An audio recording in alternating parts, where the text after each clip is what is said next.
Газ все нормально. Отпускаешь, начинает стучать, плюс вибрация в правом переднем колесе.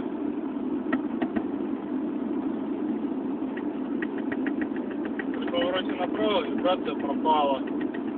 Едешь прямо, опять есть.